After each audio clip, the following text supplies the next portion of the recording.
Hey yo, friendos, and welcome to the first episode of Northern Darkness, a Hunter the Reckoning actual play featuring Barry Goldeye. This is the beginning episode where I let you know that this video is thanks to Ill-Advised Records for the background music which we'll be playing throughout the rest of the video, and to Paradox Interactive with their Dark Pack for World of Darkness. Without these two things, this video would not be what it has become. Now then, let's get into the very important things before we start the video proper. There are a few things in this video that some may find disturbing. Chief among them are small instances of body horror and quite a bit of interaction with corpses. Now, most of this is not drawn or shown in any real degree. However, the interactions do occur, and they're worth mentioning. There are also creatures in this episode which are incredibly non-human, and one case of something doing something particularly grotesque to a child. However, it is handled incredibly well and is essentially as off-screen as it can get in that situation. Now, there are not other things that could have happened or occurred or were expected to. This is an actual play, and there are many ways I thought this would go. It went how it did. With that being said, there will be a timestamp here on this part of the video that will let you know where to skip ahead if you simply want to see a summary of events. With that being said, adieu and enjoy the rest of the video. Thank you, friendos. Love you. Bye-bye.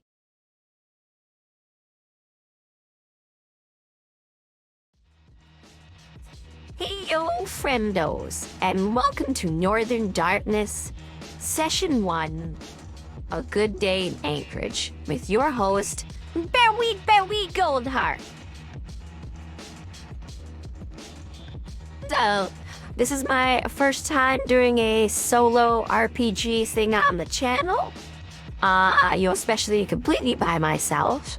So, let's get into it.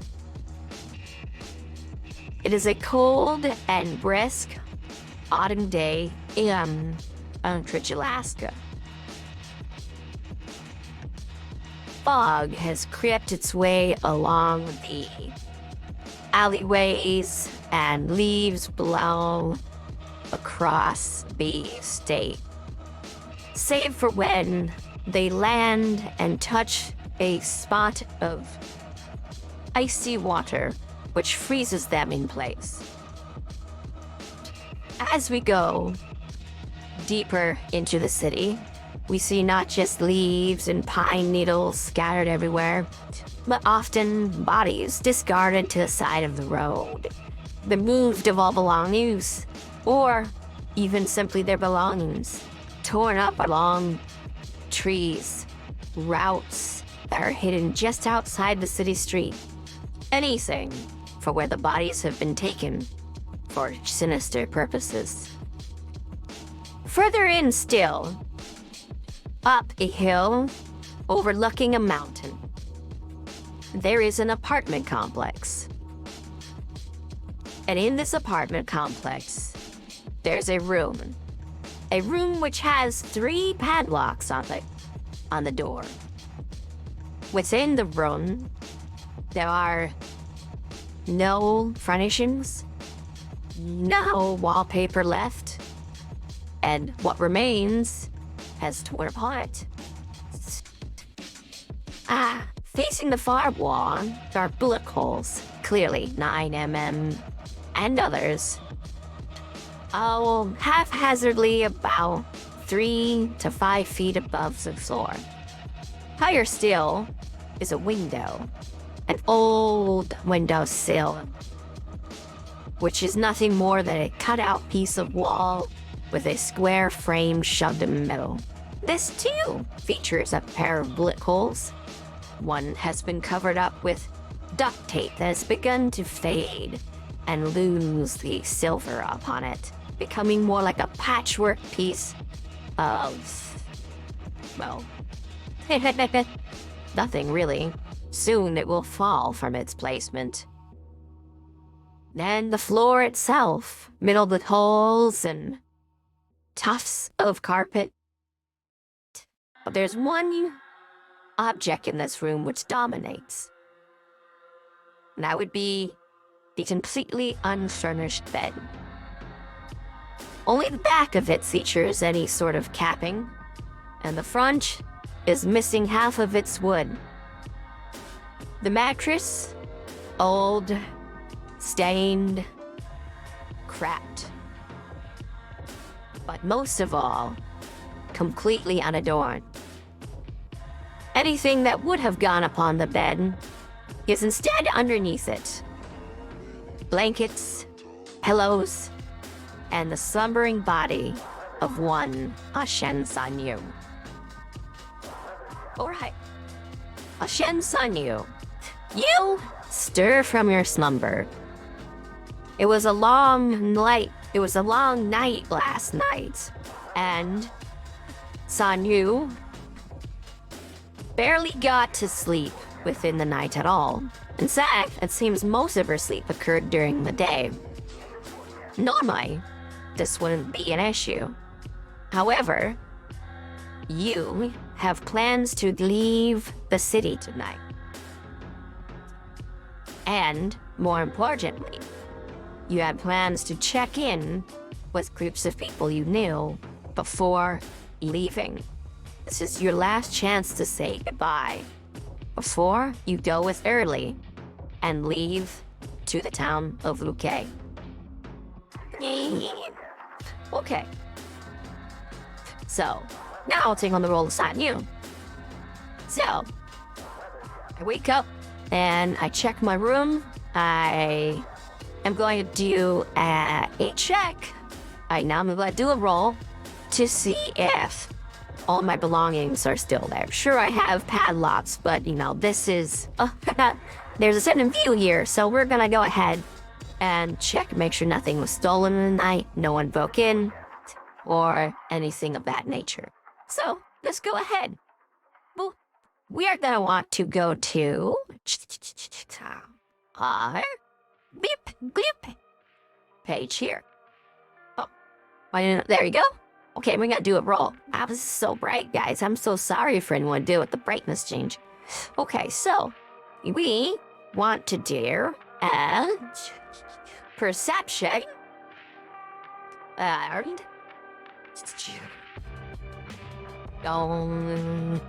but the awareness? I don't think so. It's not awareness. It's something else. Alertness. Okay, perception alertness check. We'll go ahead and do that just to verify.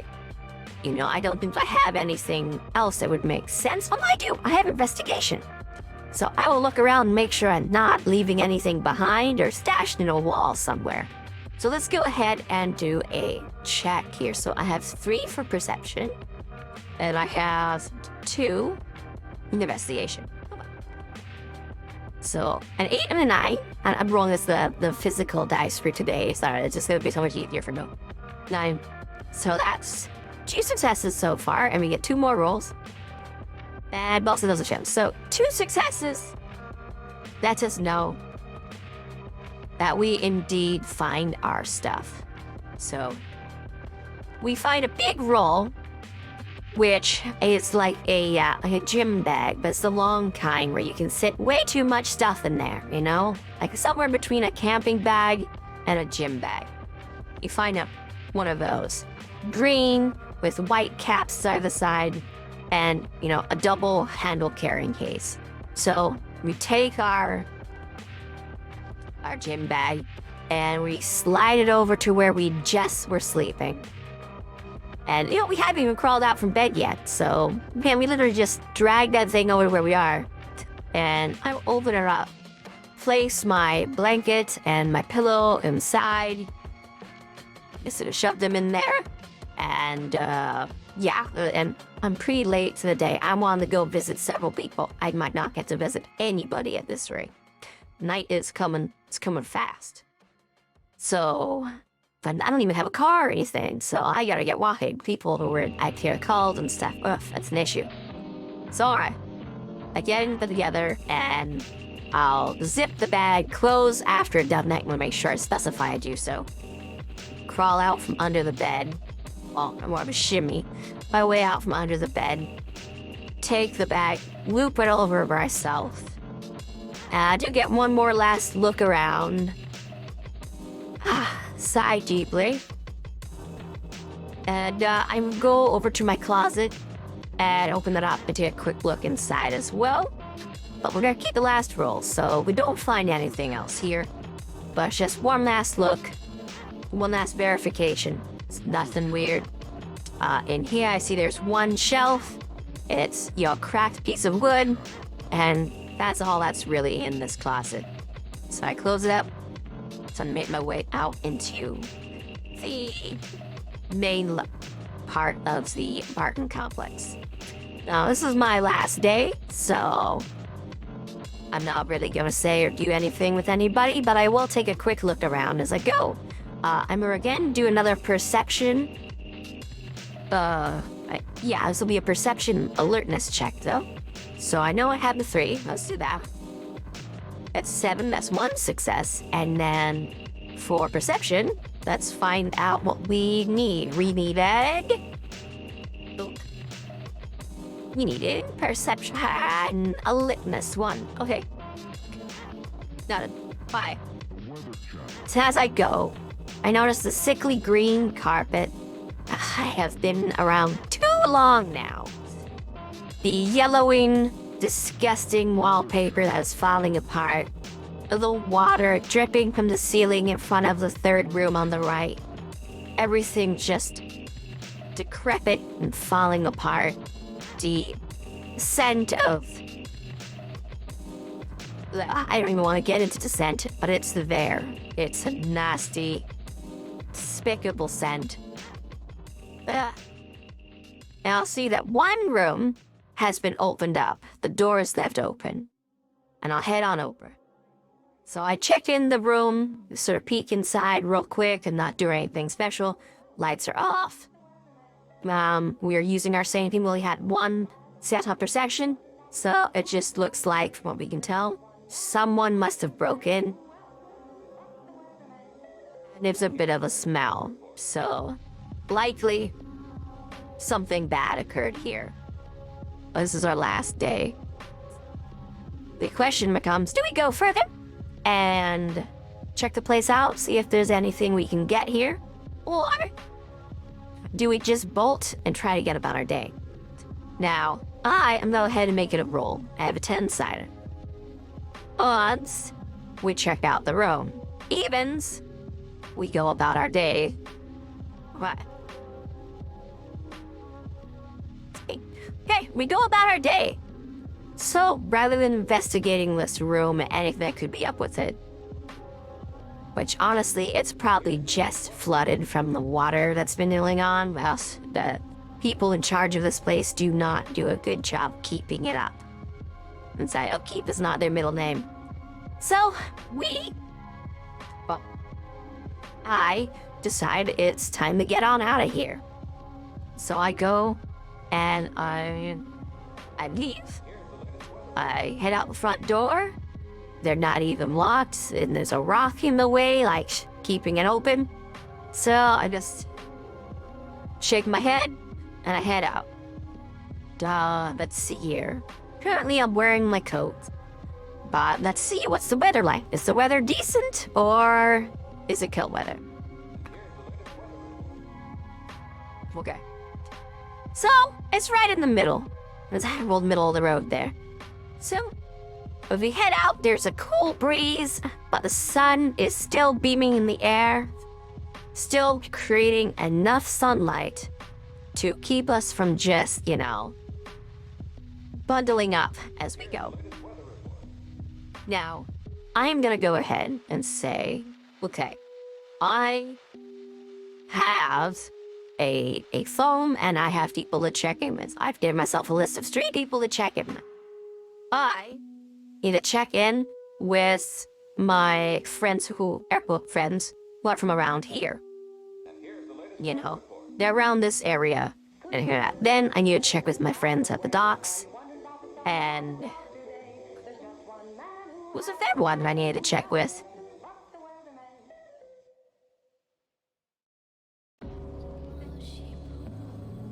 Oh, no, there's no third one. Wow, I thought I had 3. It's only 2. Wow. I guess the third one would technically be Earley. I go meet up with her to leave. So, let's first head over to John and them over in the city. So, they're actually not very far away. They're probably walking distance from where I am. So, I'm gonna go ahead and start walking on over. Okay. So, let's do that. We will sing, switch, and we will check and see if the scene stays the same. As expected. The expected scene is that we walk down to, where John is air quotes living, and where John and the game are at, the complex they're in. So let's check it out. If we go to here and we go to, it should have been. Is it not that? Is it a word doc? It's a word doc. There we go. Okay. The sinful guy. So. Okay. Oh, I don't have it set up for if we have it or not. So, okay, I'm just gonna go with the basic adventuring part. I'm gonna say we have a 25% chance, so with 30% of it not occurring as intended. So the question we have is, will the scene occur as intended? And now I roll find out. 55, yes. So, wahoo, I was pretty certain. So 55 is yes, but. Okay. So yes, but. Yes, but is on the first. We roll 10-sided. 8. Less quality or amount. So, okay. Less quality or amount. If I apply that to walking, maybe it takes us less time to get there than we were expecting. Or it's a shorter walk than intended. And then we go, I get it. We decide to go a different way, but cut down a certain path. So, first we'll walk on down the path, the sidewalk, basically, which is about 5 feet from the road. There's a little bit of an up bit of the road, tufts of grass, and the last bits of flowers that are left for the season. Some dying forget-me-nots and everything among there. And of course, there's, can't remember the name of it right now. I don't know why, but those flowers that are literally everywhere. The bed ones. Oh my gosh, my brain. Okay, but anyways, those flowers are there. I need to grab an of them. I do. These flowers are literally everywhere.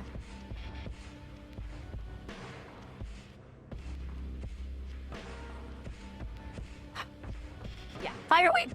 My brain could not remember the name fireweed for the life of me. I am going to, wow, I'm gonna just explode. Can't really name fireweed. Next I'll forget alley-oot. My goodness. Slow it down. Anyways. There is plenty of fireweed along the trails. As we're walking, the breeze picks up and the leaves start to blow. What are the leaves? The leaves are basically gone over here. But the grass itself, the thick, overgrown, never been mowed grass is blowing in the breeze. And the pine needles of the trees are shaking softly. Little bits of frozen making tiny noises as they do so. Here, the sky is starting to purple. as we walk by it, and there's a single cloud in the air. As we are walking, we shall do a perception check.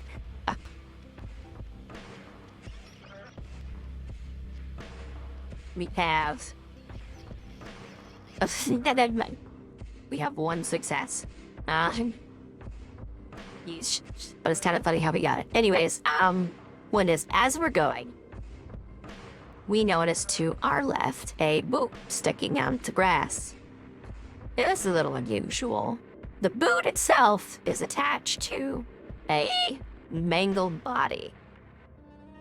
And as we walk up to it along the path, first we're not going to step off the path a bit, we see that the body itself is of a middle-aged man, mostly clothed. And, his coat is not very far away either.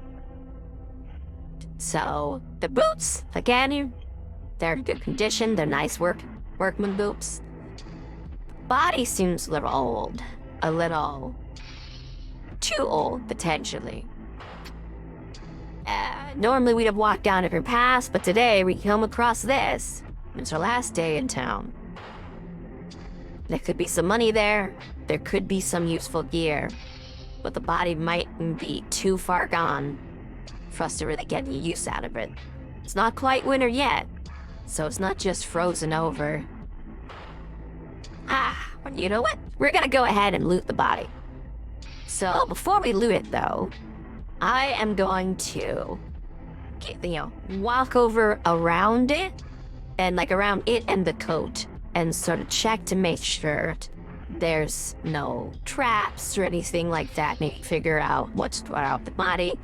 I don't want to be the person who, freaking gets their foot stuck for some stupid traffickers, I don't want to be that guy. I just want some loot. I want some, $20 maybe. That'd be great. So let's see here. We got one success. So from what I can tell, I keep rolling one success. So from what I can tell, the body doesn't seem rigged or anything like that. The eyes are missing, the lips have been chewed a bit, and most of this body, it's been mauled or cut up with an axe, something to make it look mauled is not mauled. So, easy peasy. I'm gonna go loot the coat first, and since we did pull aside, let's roll for it. If it's odds, we'll have something. If it's evens, nothing. 9. Okay. So it's something, and it's probably decent. So I look through it, I rummage through the pockets of the coat. I won't find anything in the pockets, but looking through the actual coat itself, there's little holes on the inside of where the dams for the wrists are. And inside those holes are a few dollar bills. So I get, let's do 1d $10 bills. 2, I got $2. They had 2 $1 bills in there, so I'll take those, pocket them, and I go to check over at the body. Now, I already got a little bit of money. The pockets might have wallet in it. I will go ahead and reach in there and see if there's a wallet. Again, there are, see it is good loot. Wow, okay. So, checking in there is literally nothing in the pants pockets. Yes, the belt is too mangled to be salvaged, unless I move on to work hard at it. I'm just looking for a quick buck. So, nothing there, and it's sort of this squishiness to it. So I'm like, okay, I don't really want to mess with that. Maybe if it froze over and stuff, but it's clearly been sun enough to squish again. So, or maybe it was even done to you recently. I'm unsure, but those boots still look enticing. I could use a pair of doing work boots, especially moving out of the city. I'm going to be doing a lot more manual labor there, helping out at my friend's house. So, okay, I'm going to go ahead and try to steal boots. That should be easy enough to take off, but let's do a roll for it. See if 1, it's viable. Let's figure out here. Well, 1. It's not viable. Okay, so I go to take the boot off of one of this dead guy's feet. And as I do, there's this, I grab the heel of the boot and I grab my knee and I go to just see if it'll come off like that. And the boot does slide, but there's a swoosh of something else as the rest of their foot sort of melts out of it. And I'm standing there like, nurse. And I'm gonna go ahead and turn this into a roll because I can, as I see the inside of the foot stay behind, but the skin and some of the muscles still in there with the sock, all gross, and like now there's a bit of the exposed smell. So let's do a roll. We're gonna go ahead and roll stamina, I feel, because of this. And Swarm. Streetwise, that's it. It makes enough sense because I've been around the ringer enough. It makes enough sense. I've seen enough dead bodies and stuff. Maybe I got this covered, So throw it in. Read. This. Right. 2 successes. Okay, so I don't feel bad about this at all. But there's no way I am taking that boot with me. So I will gladly leave it behind and do a quick smudge of where I touched the boot, just to make sure there's nothing left to indicate me on this in case some bored police officer decides to make this my problem instead of some bored organ dealer doing, yay, free money. So, okay. And with that, I'll walk away. Now then, I should be passing the graveyard soon. So, we already rolled to see if anything particularly out of the ordinary happens, and that was basically it. So, we go by graveyards. Now, as you all know, this game is Hunter the Reckoning, and this is basically my character's first session. This is their viewing. So, we're gonna start experiencing some of that. As Sanyu makes her way down the path. In fact, this is what happens here. After this, we go, I don't want to see a random body just lying around. I want to get to my buddies. I'm already wasting time. I'm going to go ahead and cut through. So rather than walking down the way I normally would, I'm just going to cross the street here. Like, run into the street, date, no one coming, and I'm going to head through the graveyard. That's what I'm going to do. Why am I rolling? I want to roll. I want to roll so bad. I miss rolling dice. It's such a feeling. Dice gremlin energy is really running my day. Okay, so we sprint across. Oh, that's why I want to roll. Are there any vehicles coming? Let's go ahead and look at our wrong area. Here we go. There we go. I'm gonna say it's doubtful that there are any cars coming. So let's do a roll. So yeah, it was, are there any cars to me? Yes, and we got 98. Yes, and. Okay. Sweetie. It's okay. So, as we're getting ready to cross the street, we notice a particularly well-washed and then laser-washed car heading south. Actually, is it a car? Car or a truck? You left aside. Odds is car. Okay, so we have a particularly clean car. Say it's a nice Chevrolet that is driving down the street, so. But yeah, you know what? We'll just give him a quick wave, Hey. And do they stop? I'm gonna say it's highly likely that they do. Actually, rather than that, let's use our character. So to determine as I do, we will use our appearance and our performance. So that sounds good to me. Oh, no successes so far. 2 successes. Okay. So I make it clearly obvious that I'm there, and I wave them down. The person in the Chevrolet slows down to a stop and rolls down the window. It is a man. All right. He looks us over and says, "Hey, where you headed?" He just doesn't seem to have the, strength of mind to really play on this. But we just go, oh. No, we don't even say, oh. We just say, oh, I'm headed to, and we'll make up a street name. I am gonna just make up a name right now. So let's do that. That could be fun. If we go to the analog adventure generator, I don't think it has names on here yet.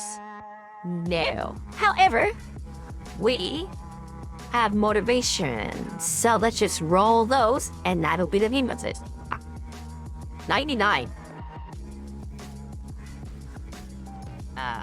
Balance Street. Okay, we're headed to Balance Street. I'm headed to Balance Street, and I'll go, yeah, they just go, hey, I'm headed to Balance Street, and I'd love a ride. So he says, as we already had everything set up, and we are succeeded, he goes, yeah, no problem, hop on in. Then, unlocks the car, we get in. Again, this is just really simple, and he starts to drive us down. Now, we had planned to go through the graveyard, so as he drives, is it in his way or out of his way? Out of his way. Watch it. Instead of just relying on us, I need to use my stuff more, because I get more interesting answers. So, is where we're going the direction he's headed? I'm gonna say it's ambiguous.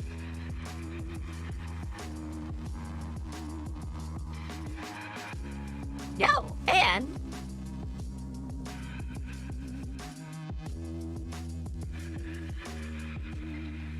rusted. Okay. So rusted, I'm gonna go with it's a way he was trying and hoping not to go. So as he's turning the vehicle to get us going in the direction we need to be, he says, my name's Will. Yeah, short for Wilburr. Don't laugh at it. And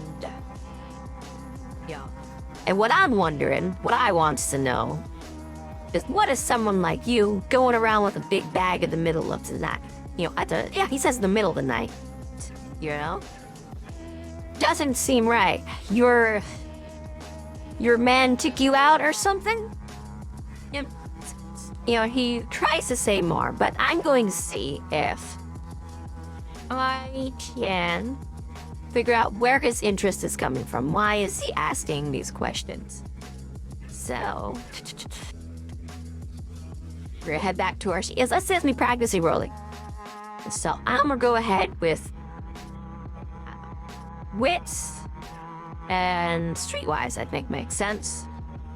And try answers. Actually, instead of streetwise, let's go ahead and use something different. That's just expression.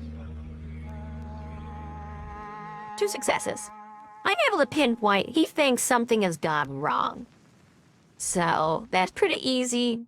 Wilburr here just genuinely cares about someone he found on the road alone with a big bag full of God knows what. So, putting that in mind, I must smile. You say, nothing bad actually, but moving to a better place. How about you? Well, where were you off to? And let's see, where was he off to? And what was he doing? Let's see, what's his motivation for driving around in the first place? Let's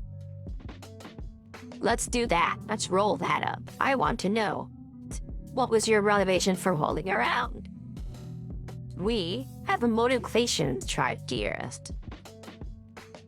38. Ensure vigilance. Okay. Wilburr says, well, you know, I used to run security down at the mini mall over there for a few years, and since I retired, well, I don't really trust the new guys they got, so I go by and just check to make sure everything's good. You know, it's not exactly around the best neighborhoods in town. Like, you don't know. You know, and I asked Shen, nod in response to that, like, yeah, that makes sense. You know, but yeah. He gives a like look right back at us, like asking a question. But do I pick up on what the thing he's at dance? I'll use empathy and charisma to try to figure this out. Okay, I get up 2 successes, so I can tell that he is trying to figure out why we are actually, he doesn't believe that we have something good going on, exactly. He's more concerned for our health and safety. Which is great, I love Wilburr, he's a good guy. So, yeah, I will reassure him, and I'm not gonna do anything special about this. I'm just gonna have my character, you know, gonna hand it on his shoulder, go, everything's really okay, Wilburr. I'm good. I'm actually moving somewhere better. I'm just meeting up with some friends before I head out. You know, there's nothing to worry about. And I'm gonna say that from home, Sim. I'm not gonna do a roll for it, because I want to go roll crazy. But, you know, I gotta just right balance that. So Wilburr, you know, he does that little nod like this, you know, and he turns on the music. He goes, well, congratulations on, you know, moving somewhere. Yeah, on moving somewhere better than here. He basically means that turns the radio up a little louder, and we make it towards the graveyard. I will go ahead and take a look outside, basically. Zone out to the music, that's sort of the cue he's given with that. And we got a ride ahead of us. So I turn and I look at the graveyard as we pass on by. Now I'm going to do a roll. This was an awareness roll. So this would be, I remember right in here, it's awareness. It's awareness is 3. Main thing is perception, so far we have 2 successes. 3 successes. Alright. As we look at the graveyard, you know, as we're running by, there's the half circle signpost there, which would normally say Mournlight Graveyard. That's what we're going with instead of the actual name, because we all know what's actually here to explain how long with Mournlight. Yeah, the Mournlight Graveyard. How about the gnome sort of shifts in our vision and turns to something more like we miss it. It says something like mourning, like sadness, sorrow type of thing. And there's another word that we don't quite get. So we're looking there, we sort of blink and take a look back to decide whether or not we are just that tired from waking up. But as the graves start to pass by, you know, see the metal bars in front of them start to change the shape and go through. Other images start to flash before our eyes. Let's see. teeth. Skull-like heads, rattling, eyeless in the dark. Black, oozing down from her eyes should be, jaws extending, heads twisting back and forth, shaking, shuddering in the dark. Over and over again, we see them as we're looking there. Then the graveyard is gone. It is nothing but road. When our height returns to its normal being, we realize we've arrived. We're at the street we wanted to be at. And Wilburr slows down and stops the car. Says, "You sure you're doing all right?" You looked a little freaked out there for a minute. And we won't go ahead and just reassure him that, yeah, just memories. Just memories. And we'll grab our bag. Thank you, Wilburr. Hope you the best out there. And go and open the door. Head out. Yeah, we're confused. We're a little awkward. We'd have handled that better if we knew what we were doing. But, yeah, something taught us off guard. Wilburr wishes us a good farewell and happy travels. And he is out and about his way. However, he doesn't move very far, nor very fast. And the reason for that is he's paying attention to make sure we get where we're going. Now, we walk up a few apartments. There's, a few smaller houses here that are clearly denoted as the owners of the apartment complexes, or the agencies that run the work for them. Beyond these are where the apartments themselves begin, and they are in no better shape than the one we came from. However, the spaces are larger, and it's more obviously a retrofitted warehouse type of situation. So, we head over to the one that we wanted to meet our friends at, and check a side door. We yell, clink, and it's unlocked. All right, sweet. So I'm glad, which is simple for me. I don't always do the big rolls, but yeah. So my view on rolls is complicated. What can I say? We open the door, and we are greeted. Let's see, where is it? As expected, this scene is a play out how I think it should, which should be arriving into the building to where John and everybody are at. Or does something different happen? So let's go to our analog adventure generator and find out. I think it's pretty certain that things are just gonna be the way we expect them to be. But let's go.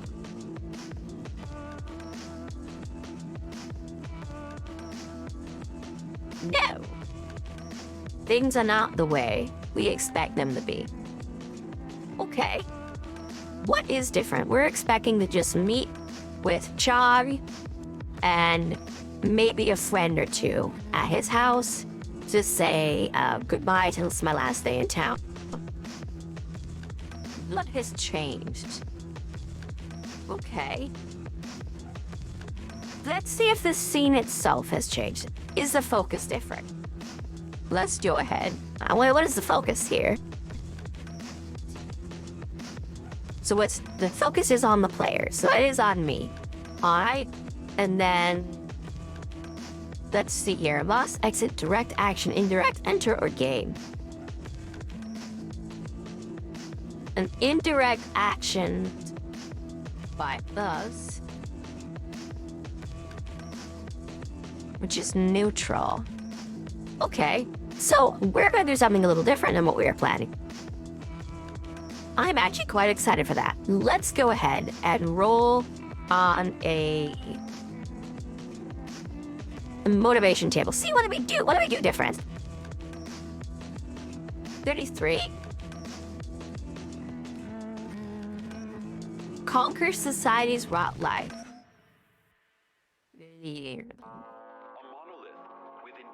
Okay. Something concerning us. Rot life. You know what? Is this a moment where we need awareness? I'm gonna say it's likely. So let's go ahead and roll that. Do we need awareness? Okay. Wrong area. Here we go. I'm gonna say it's pretty certain. Yes, and oh boy.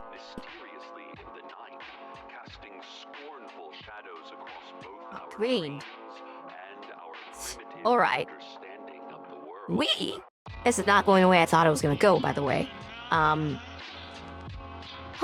We are caught by the smell of bleach.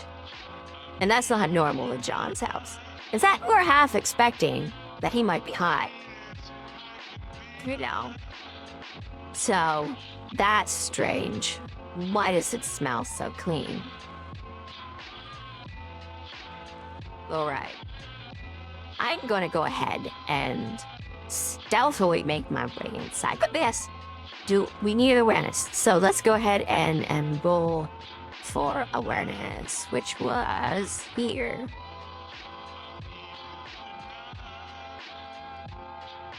Should be right here. Wits plus awareness. So 2 plus 3. Okay, those just counted each other out. Then 2 successes. Okay. So something is wrong. Something is weird. We are looking into the room, and though we smell the clean of bleach, across our eyes, the images that blaze through it are of a closet.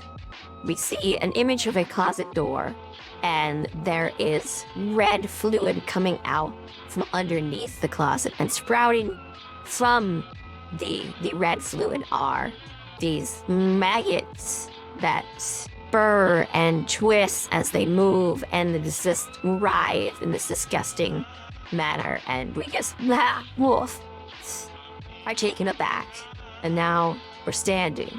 The door opened to the side door, so they open to John's apartment, and all we can think about are just the spoons and these maggots and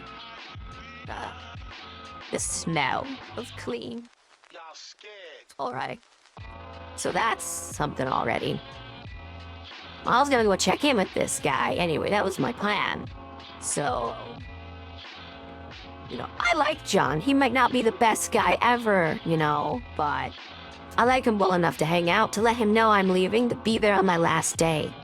So, as odd as I find this, as weird as it is, I'm gonna sneak in there and make sure he's alright. Just something's wrong. Before I do, I'm gonna go ahead and lower my goggles, just to keep any bleach out of my from smelling it that badly. And I am going to take my hoodie and pull it over my mouth, and then tie it tight around it. Put the string in front and then around to make it so that I have some sort of mask covering my face and my, exactly, covering my face, and making sure my mouth and my nose are protected as they get from the smell. I should do a roll for how well I do that, I think, right? Yeah, let's go ahead and do a crafts roll. I don't gotta do these too much. So I'm gonna say dexterity and crafts. Oh, those got me jump out. And 1 success. So it's decent. Doesn't really do the job I wanted to do, but it's, better than nothing. Okay, so we have ourselves set up like this, and we sneak inside. Sneaking should be a roll, actually. So sneaking is stealth and dexterity. So, woo! 3 successes on the first roll. 3 successes on the first roll. Okay, we are the stealthiest thing in the universe. We are unstoppable. Achen Sanyu sneaks into the room. She's still holding her bags full of all her equipment and everything, and she makes her way inside. Now, the layout from the side area we came in is 2 rooms out of side. One is like a little mini closet, and the other one is like the little laundry room. And then it opens up to the rest of the apartment, which should be a kitchen across from us, and then like the main door to the left, and then the little lounge equivalent area to the right, which has basically been converted into a gaming room with some couches. They were brought in so he can have all his buddies over. They can all play together. And then beyond that is a bedroom and another small room that has been converted into a bed. So, okay, we now know the layout. And I'm gonna go ahead and look around, see if, while I'm sneaking around, if I noticed anything. You know what? I'm gonna go ahead and burn a conviction. So you can burn a conviction to basically get a sense of the supernatural, of what is going on. So how exactly does that work? I don't remember anymore, but I know I can do it. Okay. Edges. There's... How do I do this? The prelude.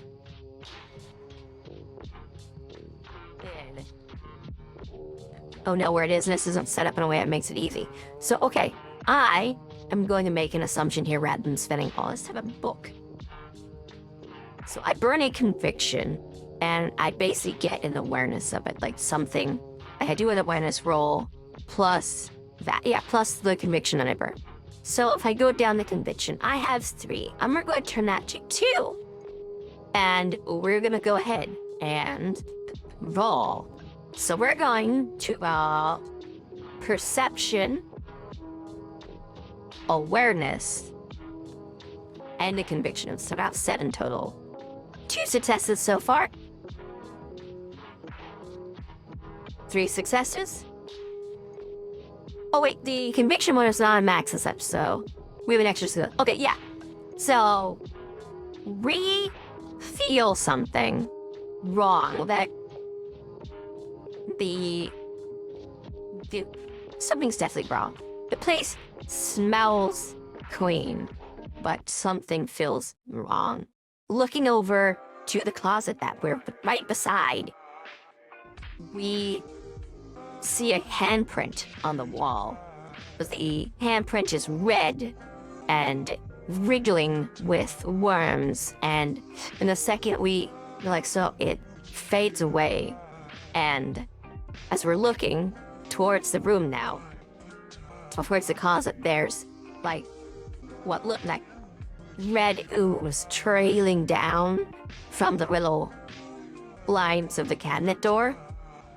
And deeper inside the place itself, we feel from the couches the same sort of like emanation where the shadows themselves are being replaced with this maroon red ichor. And there's this nasty, wriggling sensation from within it all. So, yeah, we are feeling pretty grossed out. Well, we're gonna check inside that closet.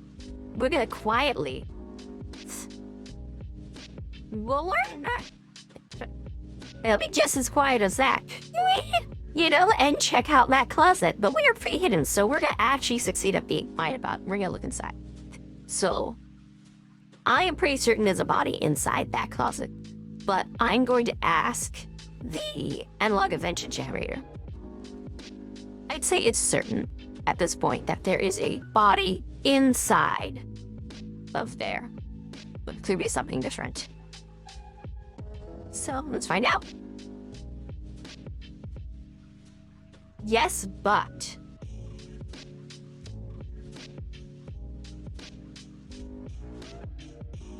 Yeah.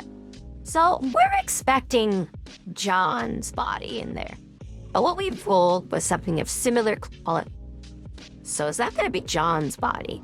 Perhaps another person, a friend of his? Why about his girlfriend? Is it his girlfriend? Again, for yourself, Mom. No, it's not his girlfriend. So, it's not John. It's not his girlfriend. Is it, is the corpse someone I know? I'm gonna say it's ambiguous at this point. No, but it's from Cleveland. So I open this chamber, and there is the body of someone which has been separated out into pieces. But there is the skin of the human being with the hair on it and everything, carefully folded and wrapped up. There is a jar full of organs that have all been pressed together in there. And there is a wooden basket which is overfilled with bones where it's open, and you can still see the red, like, femur bone hanging out of it. And I don't know what the hell's going on here. Like, I'm used to the organ trade. I'm used to, the human trafficking stuff. I've seen it all. But this is a little different. This is something off. Bad. I am going to... Oh, okay. John's not into this stuff. John is he does some low-tier crime. Just like everybody else. He's not a person who's really into this trade stuff, so someone else has found him and taken the spot. This is something not right. What I'm gonna do is I'm gonna steal all of this.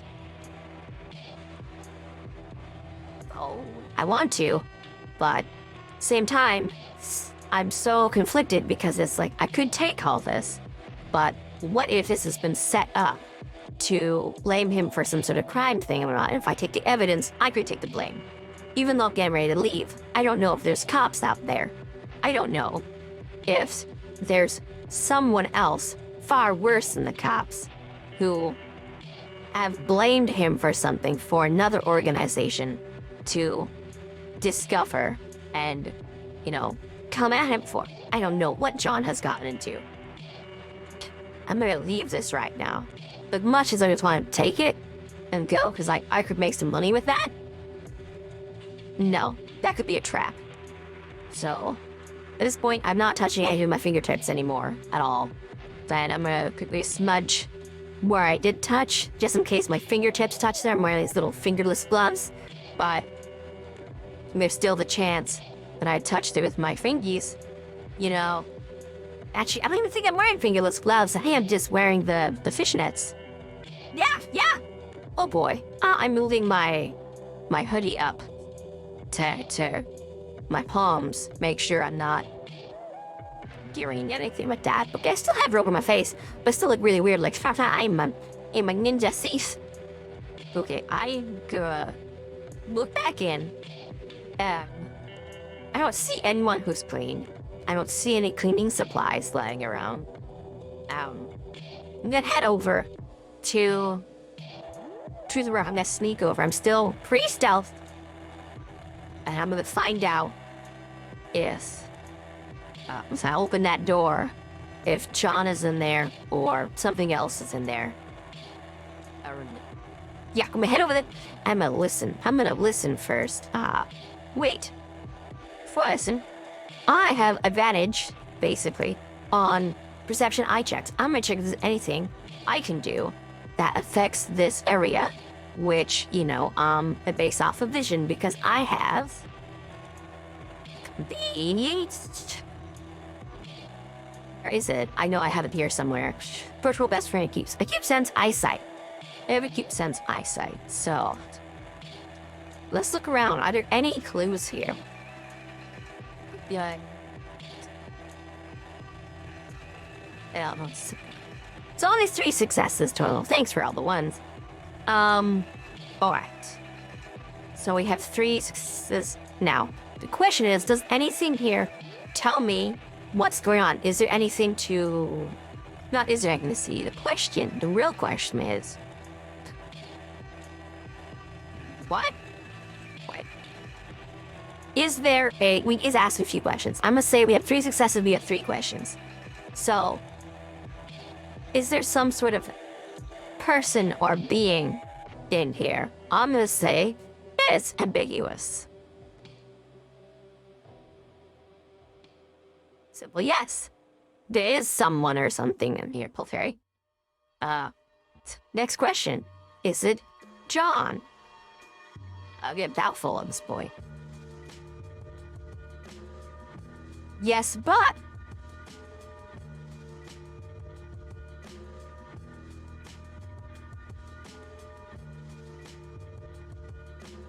battered.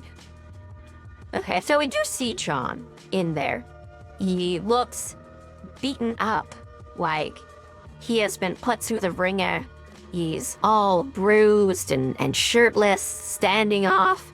Yeah, right, but we couldn't see him near the other extra door, just sort of staring at it, all bruised and standing up. Okay, does John give us the weird stuff that we got from everything else? I'm gonna say it's ambiguous at this point.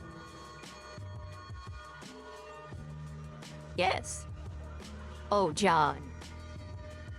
So,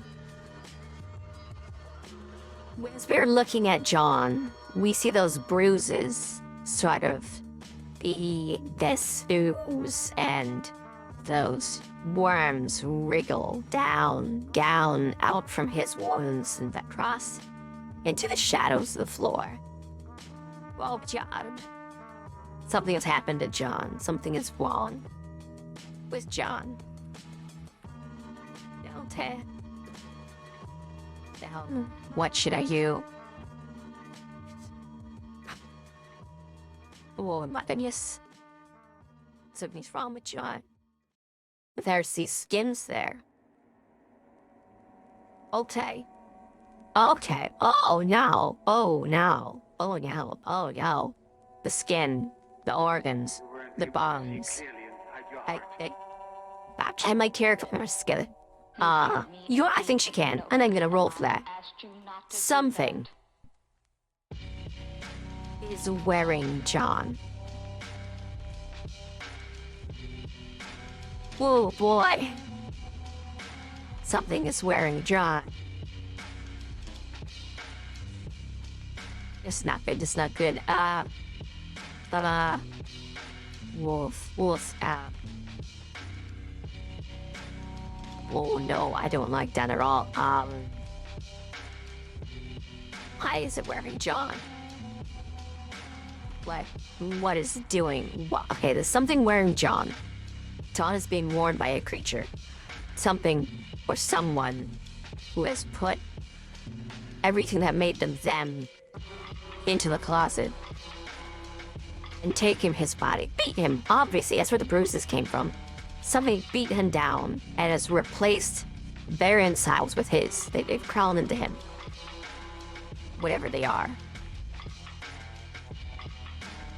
Do I call out? Do I attack it? Do I leave? Woof. You know what? I have a gun on me. I'm gonna go ahead and use my frickin' gun. So, I'm gonna take out my gun. Now then, we had a shotgun. Yeah, we had a gun that could turn into a shotgun. I know that we wrote down on our normal notes, so let's roll up how exactly that works with this. Okay.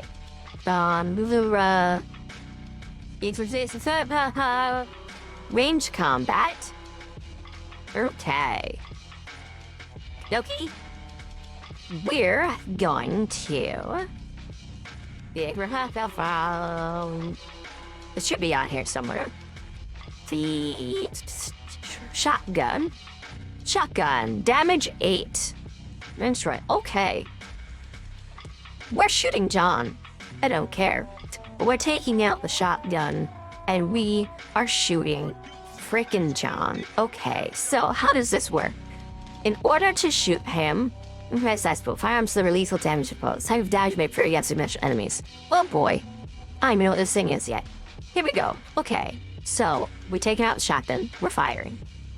And to do that, we need Dex plus firearms. Dex plus firearms. Okay. Dex is 3. Family is my firearms. Firearms is 1. Okay, so we get 4 total. That's not what we can do. That's not good at all. Okay, everything canceled out. We take our shotgun. We shoot at the thing that is John. Our hands are so shaky. We have our bag. We unzip it. We pull our shotgun and sort of ready it above the bag. You know, still there. Aiming down at him. The hands start to shake. And we fire. And, oh, we miss. It hits into the wall. And the John creature moves. Yes, they get a turn. I'm gonna go ahead and roll with the initiative. I'm just gonna... Okay, it goes first. Wonderful. So the John creature. It gets to act first, so what is it gonna do? Oh boy. This John creature latches onto the ceiling and turns its head around backwards to face us and starts crawling its way over. Very fast. But question is it coming to attack us or is it coming to retreat?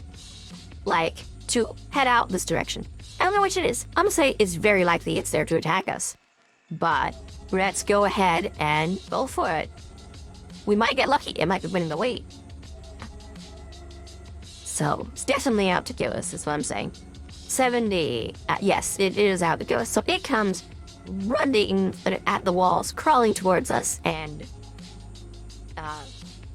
it's not going to jump out of the wall. It's going to stay on the ceiling and reach down. The question is, does it go for my gun or does it go for me? I'm just going to say, odds it goes for the gun. It goes for the gun. Oh, how interesting. So, okay, I have to think of its stats. Let's just quickly look at our stat block. Okay, so it wants to steal my gun, which I'm gonna say is a roll of this, and that. Okay, today it gets 3 successes. So, wow, it's gonna go in there and steal my gun, like rip my gun out of my hands and throw it across the room? Maybe, does it throw it across the room or keep it? It throws it across the room. Right, it was a shotgun. Turn 1. So, when the creature reaches in and grabs a hold of my shotgun right out from my hands and pulls it and sends it flying across the room. Okay, this creature, does it have more than one action this turn? That's, oh, find out. Yes, it does. So, okay, this thing has basically 2 actions in this turn. Wonderful. Okay. So, its second action is going to be a singer. I stole the gun, it moves that. I think it's going to swipe at me, like making an attack. So, this would be melee plus brawl.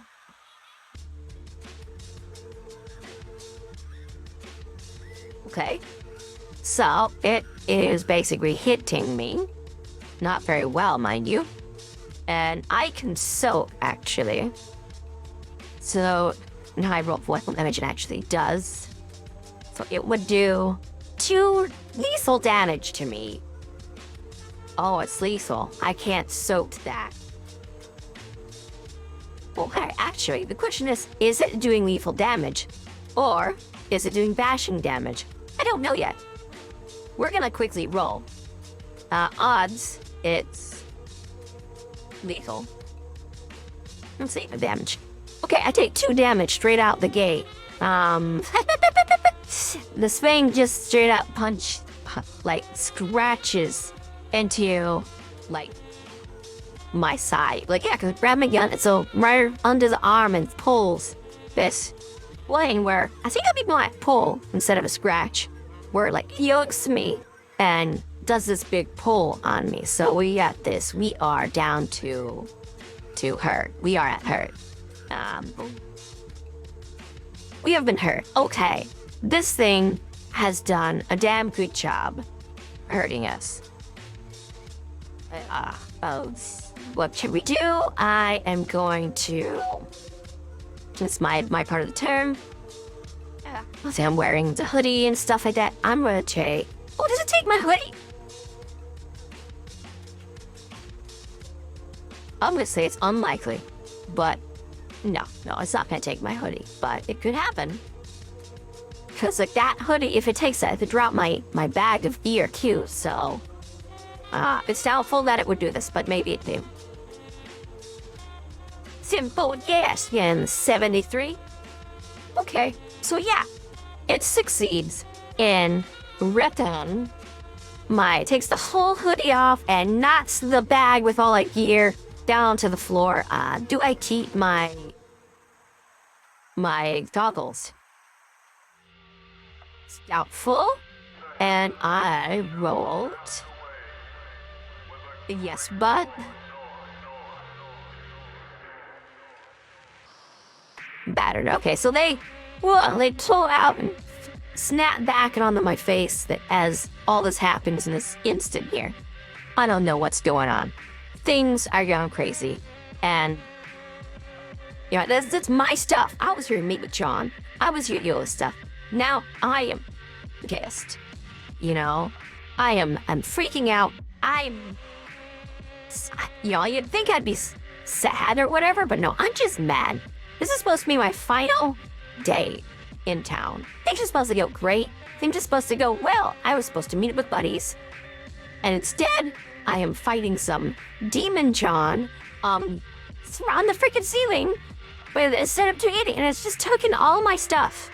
So I'm going to go ahead and activate Ravage. So this will be when Ravage happens. It's manipulation plus mercy. Okay, so I will take 1 bashing damage. Oh, hey. Yeah, okay. So, manipulation plus mercy. That's gonna be fun.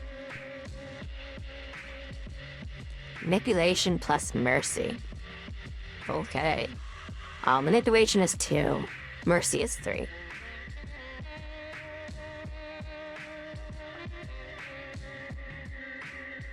We got 4 successes. I mean, would have had more, but oh well.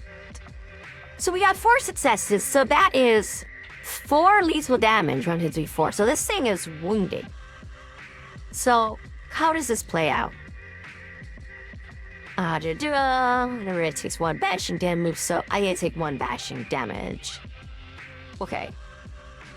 So first things first, I need to go to my sheet and make sure I had that bashing damage on there, or I'm gonna forget about it. Here we go. And you know, I can burn another conviction. I'm gonna go ahead and burn the conviction for another straight success. So we're doing 5. So it's 1, 2, 3, 4, 5. It's mauled. Okay, so how does this happen? As it pulls my stuff, knocking into the floor, and everything's clattering around, the creature turns to face me, and as my goggles snap back into place, you know, instead of over my eyes, now they're back on top of my head. I take my hurt arm up in like a fist, you know, clenching it and just staring this thing down. And there's this moment where instead of acting, instead of just punching it or hitting it, instead is this deep breath out the side of my mouth. And as this breath and the fist, are there, just ready to go. Rather than reacting the way I expect, this smoke billows forth from my body, and out from my hands and from the side of my mouth, right, releasing this breath. Instead, this comes. This black, acrid smoke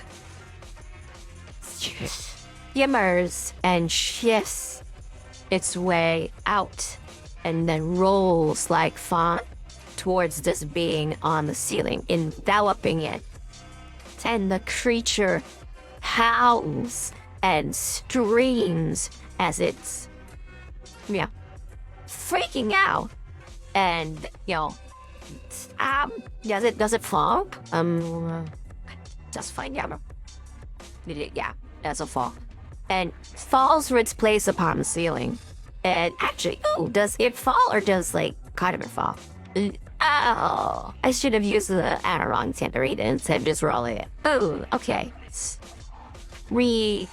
With the way we hit this thing, John falls to the ground. His skin sloughs to the ground, and his organs billow out onto the floor, spreading by our feet, and the bones clap downwards.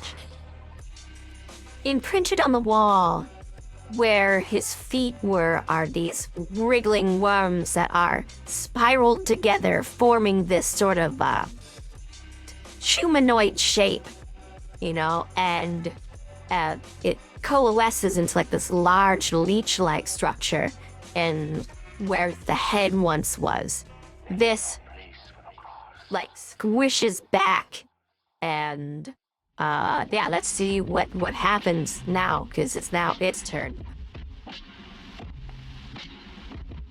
Okay, I expect this thing to attack me, but things might go differently.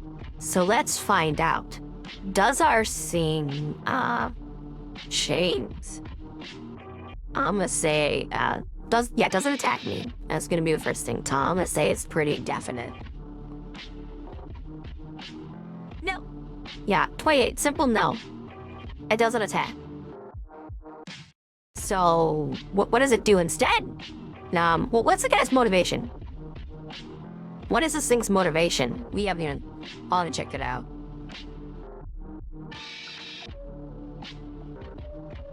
Acknowledge, oppress, and bleed your spies. So, bleed spies sounds like what it was doing. So this thing was trying to get information, or was spying and bleeding other prying eyes. So, okay.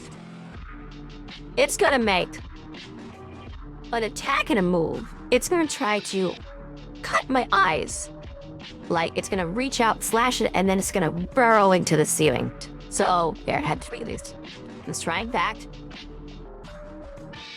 Well, okay, you're useless. So it lashes out at me.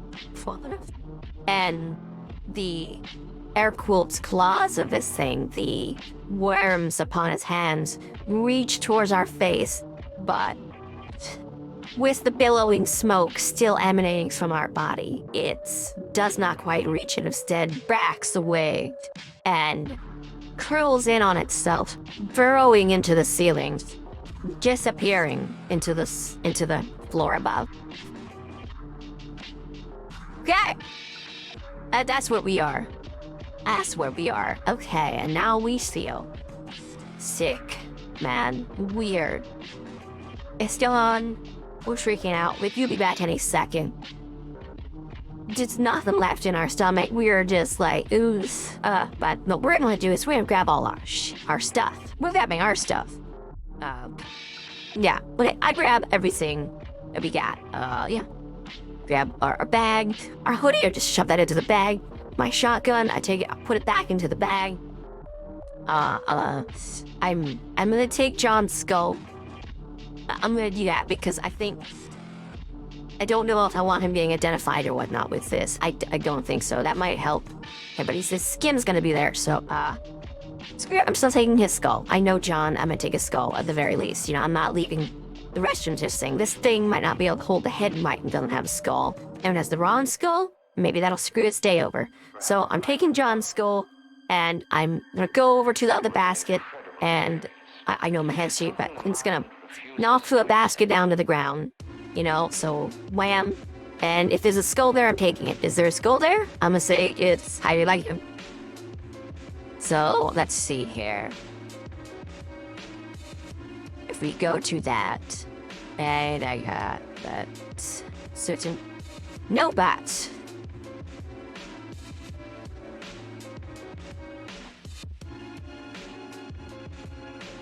There is a reinforced bone. So there is a piece of the bones in there that has been augmented with metal to hold it together. So I'm gonna take that bone, and that's going into my bag. And then I'm running. I'm getting the hell out of here. And yeah, we book it. So we just get out of there. We're hurt. You know, our arm's not feeling great. We got this sling over onto the other arm now, so it's like on our left shoulder instead of the right.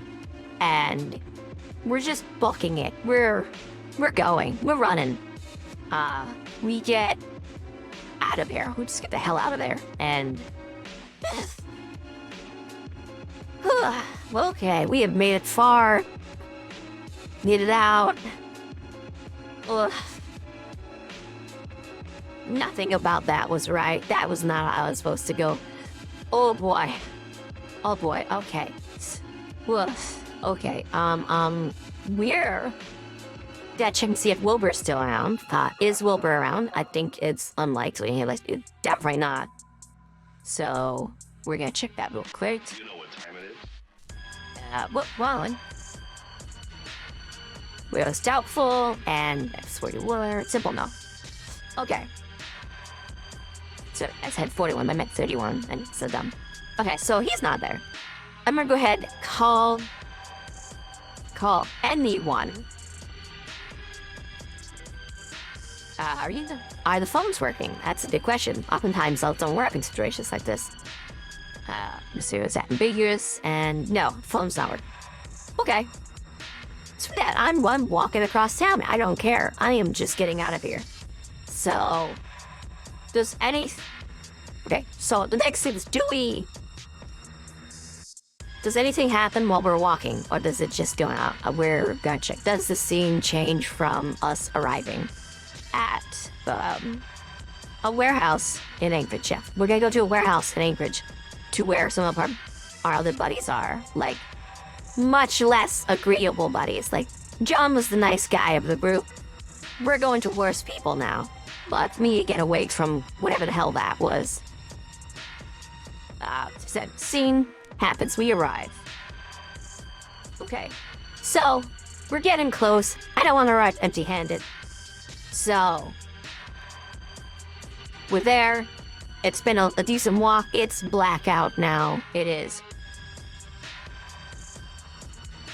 And we're just about at where the warehouses and sort of docks and stuff are. So, I'm gonna do...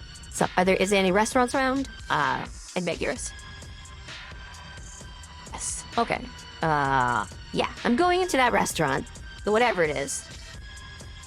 And we're buying food. Burgers. We're gonna go ahead, use the credit card. We don't that much on there. But we'll use the credit card. And we're buying just a bunch of burgers. We're not gonna buy it else. We're just buying, like, 12 burgers. We're getting everybody burgers. Okay.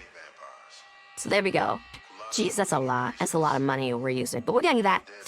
Does anyone here have anything to say? Do they notice that I'm... Okay. Does anyone here give a damn that I look beat up and like that I've been through the ringer? I'm gonna say it's incredibly doubtful, but let's find out. Simple no. Yeah, no one cares. This is Alaska and this is Anchorage. No one gives a rat's ass. Wilbur's the nicest guy we're probably gonna meet. So, yeah. There is nothing there except for the food that we wanted to get. We get the food, the burgers. I'm gonna eat now. I feel awful, but I'm going to eat anyway. So we ordered 12. With the way my character's feeling, I feel that I would get about halfway through the burger.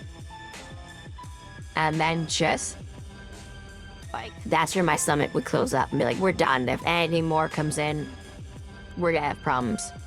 So, okay. That's done. That's done. I need to get to people. I got this area, kinda nice, but I don't know these people. If something comes at me, they're gonna bolt. They're not gonna side with me. So I need to get where there's people who will, and where people who I can use their phone, and I know my buddies are gonna pick up. So it can't be here. It can't be this place. It's okay. Now I'm going to go to it's the warehouse. Okay, so I'm going to the warehouse to meet up with some of the other friends. Well, I was going to meet up with, I say friends. But yeah, I go to meet them, so I walk my way over to the warehouse, and it is blackout. Frost is building up. I'm still overheated because of everything that went down, but the cool air and the dark sky is finally starting to catch that up to where soon I'll actually be feeling the cold again. Well, anywhere other than my lungs, which are probably starting to get cut up from just being out there too long. But whatever. We're walking over to the warehouse, and was anyone at the entrance? Is anyone at the entrance to the warehouse? I'm gonna say there's this, ambiguous at this point. I don't know what's going on. Was it my friend group that was text? I don't know. 65. Yes, but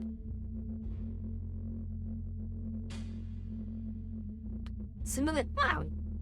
So it's not someone so much as something standing guard. So there is a dog out there. I recognize it as Earley's dog, who is, if I remember the name on here, I believe. Oh, yes, I have it written down. Not on there. I have it written down here. The dog's name is Barnabus Jones the Third. So, yes, Earley's dog, Barnabus Jones the Third, is standing outside of the warehouse. Do I see her vehicle around?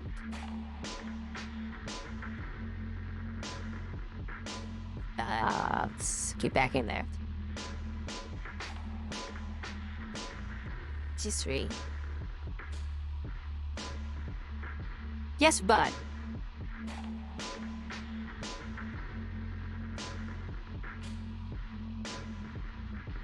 Painful. Oh, her truck looks beat up. So her truck is there. It's beat up. Is she there? I'm gonna say it's ambiguous. No. We don't see her. Okay, I walked up to Barnabus. And Barnabus recognizes me. Okay, cool. Hello, Barnabus. So I go up to Barnabus, and he gets me a look like, screw that. Like, he said a look on his face like, that's not right. Something's wrong there. But he's not like mad at me or anything. He just, that's not right. Something's wrong. See, this look. You can see it in his eyes. But he's not sure what to make out of me. So I'm going back into here. Here we go.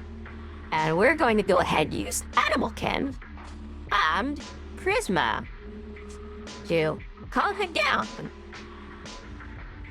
It's not doing well. Okay, it cancels out. I don't succeed. He's giving me weird looks, and he won't let me touch him. Barnabus is going to the side, who's not. I'll let me touch him right now. And you know what? After a few seconds of trying to, like, hey, Barnabus, just, you know what? Fair enough. That it's just stuff isn't right. Okay, I'm just gonna head in, and Barnabus isn't yelling at me or anything. I'm gonna head in. From that, everyone know I've got burgers. I'm going in, and checking. First, I'm looking around in the main area there. Are there people here? Again, ambiguous. Hey. Oh, it's hitting. So low. It's just ambiguous. Come on. Where is... There it is. There are all sorts of difficulties. Okay. Says he only... No, but... There is blood. There is blood, and it's just on the ground. Okay. That's not good. Okay.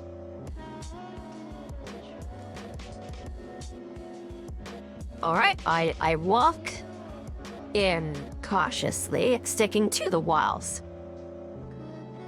I'm sticking to the walls, and I go looking around. I got the bag of burgers in my hand that has my, one that's beat up, actually. I'm holding it in the bag, it's like over the bag, like on the bag. So, okay, hand's still shaking and everything and not doing well. Then I look around, see if I can spot anybody. I look at the blood. Does it give me any weird feelings? No, ambiguous. Fits you, no. Okay. So I walk deeper in, and I look around to the left or the right. And I look up and make sure I look up. Is there anything supernatural to be found? Ambiguous. Close-ish maybe. Okay, something feels wrong. I see the chains on the ceiling. I see the meat hooks. I see a bunch of things like that. I see all the exposed electrical equipment. But there's nothing in particular here outside of the operations I expected to see. I'm gonna make my way over to the back to see if anybody's there. Okay, so I get to the back room. Is anybody there? I'm gonna say it's ambiguous. I don't know if anyone is in the back. This is where... So, yeah, okay, I go to the back and I pass a few rooms before I get to the far back. Okay, so, yeah, on my way to there are... I'll check each of the rooms. Any of the rooms occupied by myself. I'm saying it's ambiguous. No, but... Betrayed. One of the rooms, I go and I look in, and where I'm expecting to see, you know, some of the, like, bodies that are there for being processed, because this is that kind of place where people, you know, this is where the skin trade and all that stuff is placed at. It's with those people, ones who are dangerous people, folks who I can go to because things are bad. And I'm looking and they're at where I expect to see their product, you know, before it's been worked on. And instead of finding bodies preserved and, you know, cold temperatures, and they're just piled on the ground. That's not right. That's not right. These piles, are they separated? Are the piles of rotted corpses, are they separated? Saying it's ambiguous. Yes. Oh, yes, they are separated. Oh, no. Okay. There's 3 piles. Skin, organs, and bone.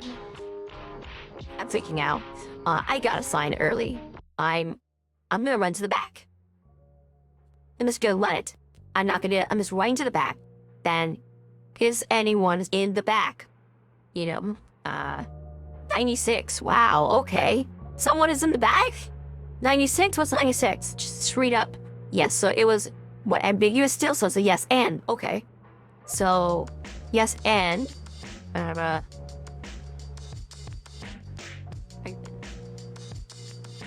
Okay, so someone who's hardened is back there. Okay. So, I look over, I get to the back, and I see in the far room, which is also open, by the way, but in the far room is a light on, just the one dangling light.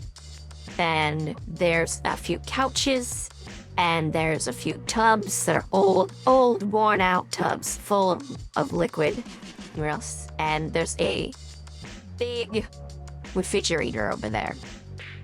So I go in and I see someone on one of the couches. Okay, does anything supernatural weird happen? Does it get off from there? I think it's ambiguous as well. Yes, okay. So 93 is like yes and? Whole set of. Okay, I could be interpreted in an annoying way. So I see someone on the couch, wearing a hoodie, hair dangled over their face, pants just sort of roughed up. And I know that the couch itself is made of human skin. It's to be sold to Europe, and I know what it's for. And as I'm looking, and the lights are wavering and sort of shifting in the dark, the shadows start to play. The cracks of the wall start to whir and ebb and flow. The shadow behind the stuff sort of extends, and I can see like the long, what do you call it, like antenna of like twirling worm-like shapes form up like ears behind this individual there. The couch itself begins to separate into little squares of skin. Spaces are becoming faces, screaming silently. Hands reaching out, and even a skull bursting forth from underneath their arm. Yeah, that's not a person. I know better. It should be one of my friends. One of those who can help me. One of those who could fight whatever these things are. But I know it's them. I'm going to close the door. Yeah, spending a what? Yeah, I'm gonna close it. I close the door. Clink. Close that door. I'm gonna go check the upstairs of the warehouse. There should just be a little tiny room there. But, hey, maybe Earley's there. So I'm gonna go up there. Let's head up. Okay? So I go up the stairs and I checked around. There is it's a bi-circular thing, and there's a room which then can lead out to a little door. So I'm going up to that room, I'm going in. Visit locked. I'm gonna say it's ambiguous, and I just rolled 96, it's definitely locked. Okay. So 96, yes, and. Okay, yes, and what? Didn't say helpful. So I go up to the door, and I realize it's locked. I'm like, ah. And then I hear a voice from the other side of it. Someone. Is it Earley? I'm gonna say it's ambiguous.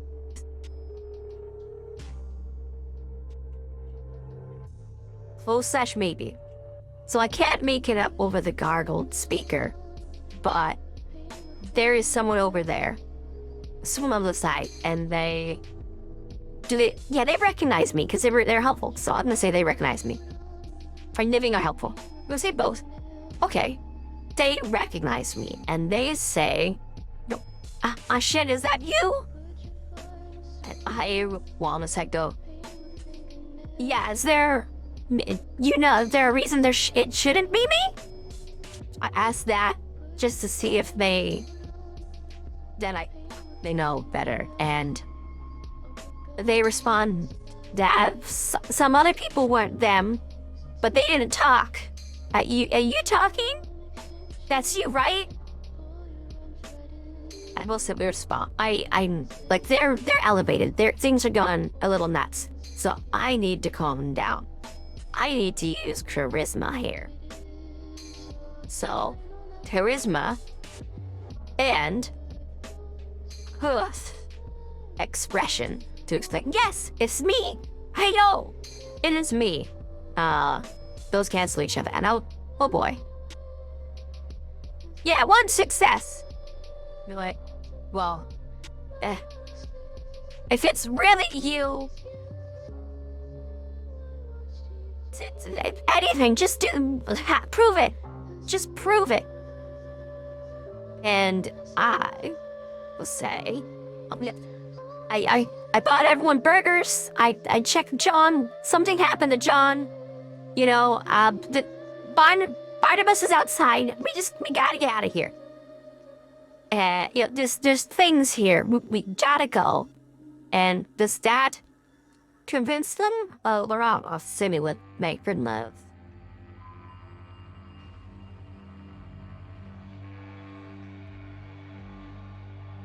Well, they'll buy it.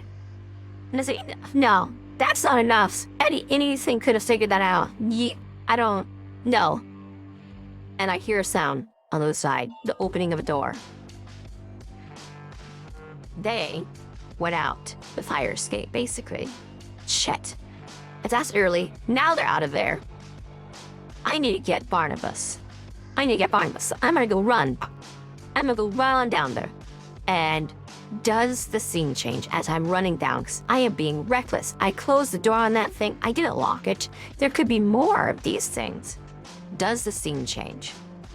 I'm gonna say it's ambiguous.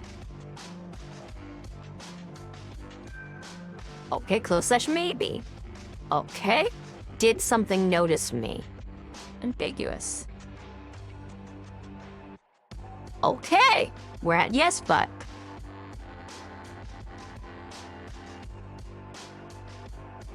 Battered. Oh. So I'm running down the stairs, and I see where that pile of blood was earlier. Standing in the middle of it is the form of someone who has been battered and beaten and bloodied. And they're standing there facing away from me right now, but blocking their way over to Barnabus.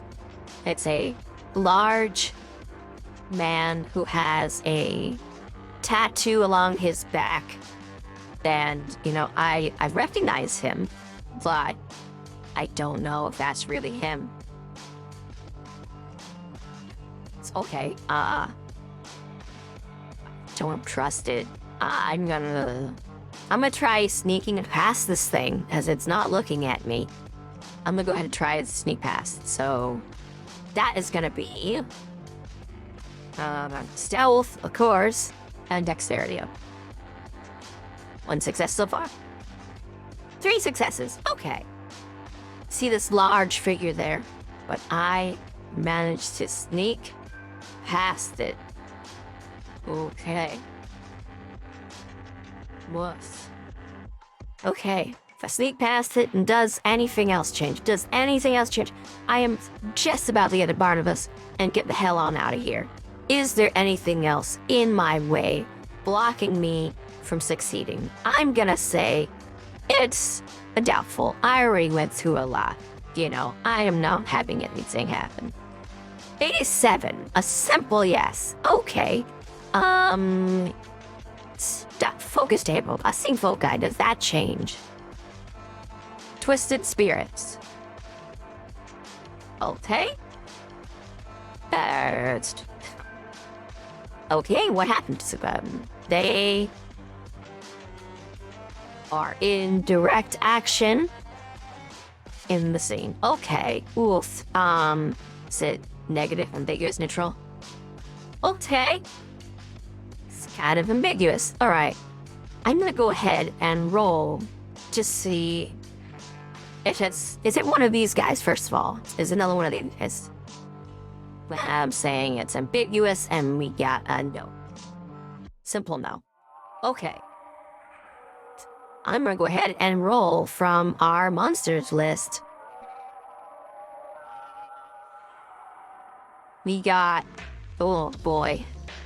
Okay, so the first one from that list is Sparkbelt. Oh boy. All right. So that's not good. All right, as we're making it over, and luckily it's not that video, we see something standing in our way. It has Does it notice us? Like, okay, yeah, it would be looking. Even if it's just doing fun, nasty stuff. Yeah, okay, it's definitely spotted us. So as we're getting over there, we're heading down towards Barnabus. There's this thing standing in our way. This man in a hoodie. There is the light in our way. There's the body of a child, faceless, with nettle wrapped up to their face, pressed against their lower body. Then the creature's holding the face of the child and pressing it against their forehead as we approach.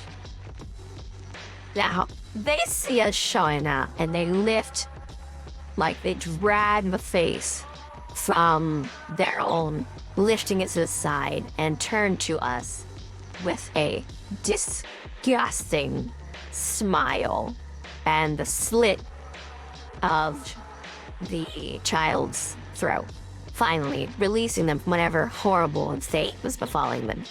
The creature's blade turns up towards the ceiling as it stares at us, and that smiling, grinning face shifts and ebbs, and we can't even see the eyes as a large six-planet star manifests over all of its facial features. Even the hoodie seems to extend into shadow and emanate with this dark, disgusting radiance. We see its skin rot before our very eyes, and the hoodie sort of deteriorate, and the blood from beneath make its way slowly up the case of it. It's a bad time. Okay, I am so freaking annoyed at this. Okay, I am terrified. We used Ravage. I really expected that we'd had this out. We get that, what, once a day, or is it once a scene? I don't remember which, but this is a freaking imbuing, so I'm going with once a scene, because this thing's not gonna let us go. This is expecting us to be like that victim that it has right there. I'm gonna go ahead and use it again. I'm gonna go ahead and use it again. I'm going to use Ravage one more time, and I am going to immediately burn that last conviction we have. But we will, because this was the imbuing, we will reset to 3 conviction at the end of this, but normally we would have to do something. So okay, we're doing it. We're using Ravage again. Okay, we are in pain. This thing is in our way. This thing has just done something horrific to a child, you know, and that could have been any of our buddies' kids who was there. It could have been some other random kid, some victim who they had ready, but this is it. This is a final straw, and we're running at it with, we don't have the ranged weapons ready to go at this point, so we're just rushing it with this smoke. So the way this works is manipulation plus mercy. Oh boy, let's do that. All right, we have it right here. What ours is? Ours is, did I not write it down there? I did not. Okay. Manipulation plus mercy. Okie dokie. This is it. Okay. Manipulation is 2. Mercy is 3. Do a burn to last conviction, so we get 1 success, and then 1, 2, 3 successes of 4 successes so far. Oh boy. 5 successes. This is the most successes we've gotten. This is amazing. We took that thing down. 1, 2, 3, 4, 5. More. So this creature's looking at us with this disgusting grin on its face, and we has had it. Our broken body calls together one last time as the pallor sinks from our face. Our stomach churns and rise, and we begin to lose sight of everything around us, and just the smoke is there again. in medieval time, and as we rush forward at this thing, so too does this disgusting, acrid, black smoke, which rolls from our body, from our mouth, from our very eyes, into this creature as we slam into it and press it against the wall, pushing it down. And in this action, this thing is caught so off guard, and it basically, like, seems to rip apart, like, the front of its face and its limbs and everything, and falls to the ground. And we rush past it, and we find Earley and Barnabus getting together into their truck, and we're gonna jump in the back of the truck. But they wait for us. We're running. We're jumping into that truck. You know, but they're already in the truck. They're getting ready to go. We're jumping into the back. So we needed to do a dexterity athletics check for that. So let's do that. So 3 successes. 3 successes. It's enough. So we run there. We jump. We get onto the truck and look back at the creature rising in pain, you know, as we do so. It just rolling around, and Earley's driving off. She turns back to us, and she'll this, you know, is Barnabus accepting us now? Please, Barnabus. Is Barnabus cool with us now? I'm gonna say it's ambiguous. Let's roll. 83. Simply yes. Okay. So, Earley looks back to see us, and, you know, Barnabus is chill. He's like, yeah, that's you. And after a few seconds, Earley's like, stops the car saying, is that really you? Was that you the whole time? And, you know, I while all dizzy and spinning and everything, nod my head like, yeah, yes, let's get out of here. Let's go. Let's drive. Just drive. And Earley obliges. She drives. And we drive well into the night. And, you know, eventually I make my way into the truck. Like, I open the window and the back, and I crawl inside with my bag and everything and put it there. And Barnabas just sort of, like, makes his place on top of the bag, sniffs it like it's weird. From decides to just sort of hang out where he is, looking at the bag questioningly. Early, I hadn't heard the bag, and I of burgers, and I say I got everyone burgers. That I did. And the Early smiles at this. She says, yeah, you got all 2 of us and Barnabas eat burgers. What happened? Do you know what happened? And Achen, she shakes her head. I don't know. I have no idea what that was, but it wasn't normal. It wasn't normal. That chemical warfare, demons, I don't know, something not right. And I'm just glad to be getting out of there. I'm really glad to be getting out of there. And,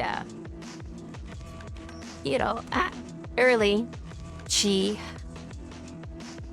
nods, and the rest of the tribe is in silence.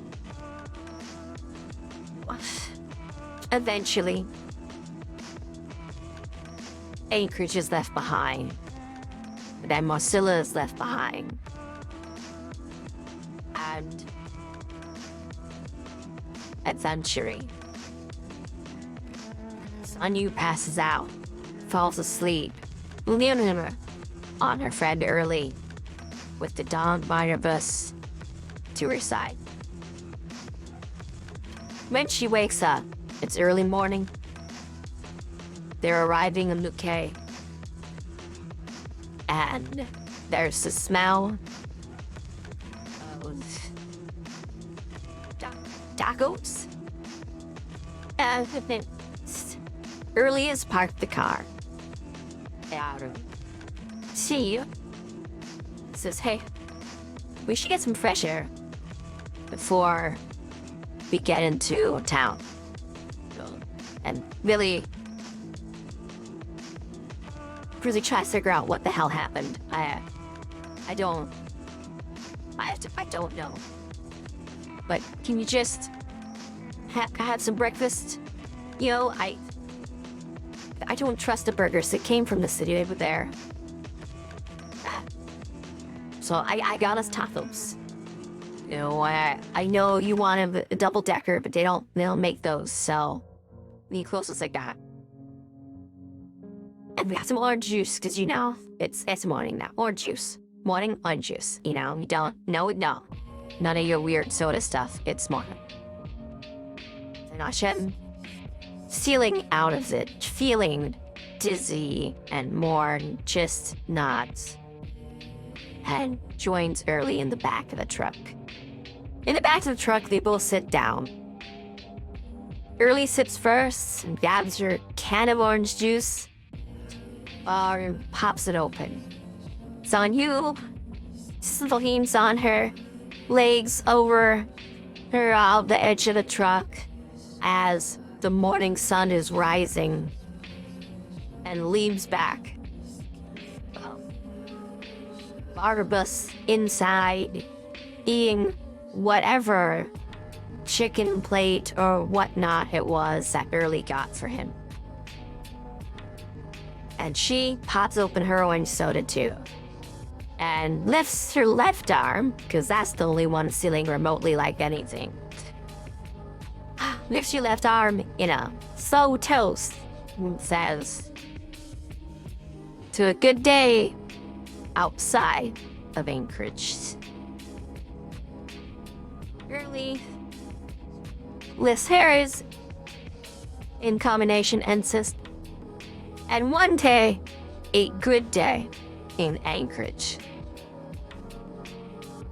They both give the smallest last they could before taking the sip of their orange juice, and for both of them, trying to eat something so that they'll have energy for the day as they arrive in the town of Luque. Thank you all for joining me. This was our first episode of Northern Darkness, A Hunter the Reckoning actual play featuring Zahi, very Goldheart. Thank you for joining. I really had a lot of fun. Sanyu and Earley, and yes, Barnabus, we'll see you on the next episode. Hooray. I'll say a quick moment here for any vaccine stuff that was going on. So I had expected things to go a very different way today, and having the ability to roll and scene modify, though I believe I need to create a better system for that. I need to truly work a little system in it that's more efficient. Really did add to this and change up the gameplay and the connections and sort of what I was expecting. I knew one of the supernatural creatures would show up this episode, but I was not expecting one to show up as early as they did. But just letting yourself run with it, doing the thing solo style, sometimes things happen way out the gate, and sometimes it's things you're not expecting. So, yeah, the whole thing with John, it was supposed to be me between people, and then, you know, some conversation stuff, and then leading over to me going to another place where there could potentially be something dangerous, and then going to Earley afterwards. But nothing worked out the way I expected it to. but it was very interesting, and I can't wait to see what this leads into. Actually, you know what? I'm gonna do one more thing. Let's see if we can get an extra scene rolled in. So, we will go ahead to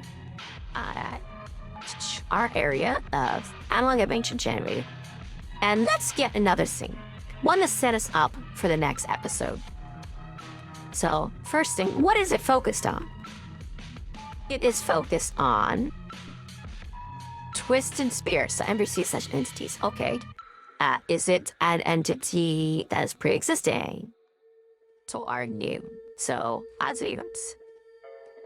Pre-existing. Okay.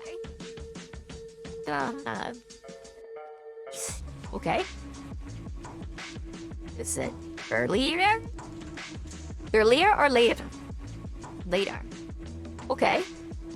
And what's going on? So looking, what is happening?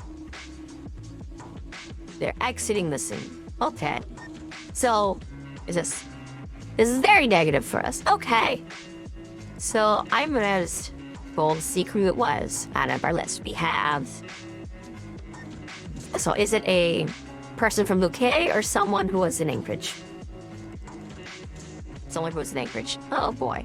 Well, that only leaves the weird worm things and then Sparkbelt. So is it Sparkbelt? Yes, but greater quality such amount. Oh boy. All right. So deep in the dark of the night, while Sanyu and Earley are making their escape from the city of Anchorage, deep in its recesses, in a dark underbelly. In fact, the same dark underbelly that had once belonged to organ traffickers. A creature stirs. The dark entity, rubbing out all of the broken detritus and ruined flesh from its old body. The almost skeletal form of Sparkbelt stands in front of a pile of corpses that are writhing.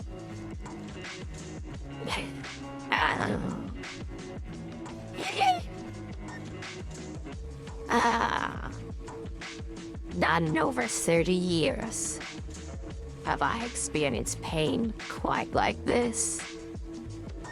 Last time, I lost 3 of my brothers to deal with one source.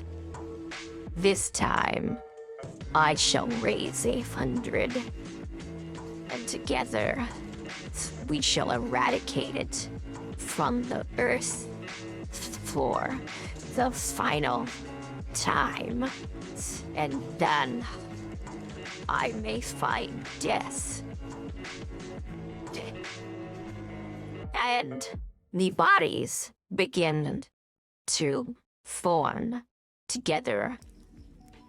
Pieces of bone, enmeshed with strange markings, connect to one another and form up to new bodies. There you go.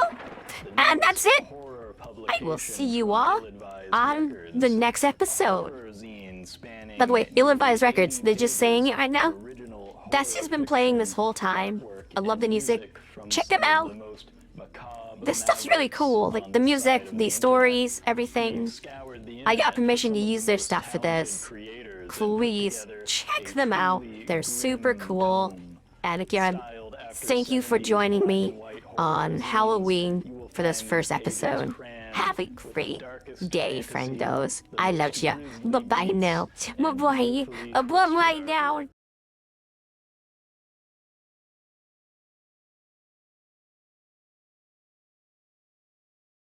Yo, friendos, a quick outro here. This video has been brought to you by Paradox Interactive with their Dark Pack, allowing us to make this game and, make this campaign basically, and Chronicle, and play this session. We really appreciate you joining us. Thank you very much. And we also want to thank Ill-Advised Records for allowing us to play their music in the backgrounds of our video.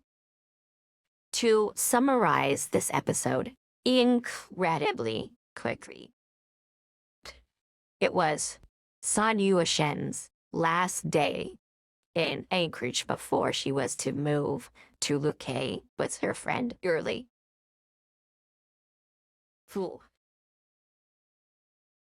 When she woke up in her apartment, it was all shot up as per normal, and she had already taken everything from it. She went from there, which led there was a break-in, to walking to a friend's house and decided to, before she had a moment to decide anything, she came across a dead body, then investigated it. She found $2 and nothing else of value, and then continued on her way. Deciding she had wasted too much time, she went to run across the street and through a graveyard. Instead, she encountered someone in a Chevrolet who pulled up and asked her if she needed a ride or if anything was wrong. She took the ride with this person who was named Wilburr and used to be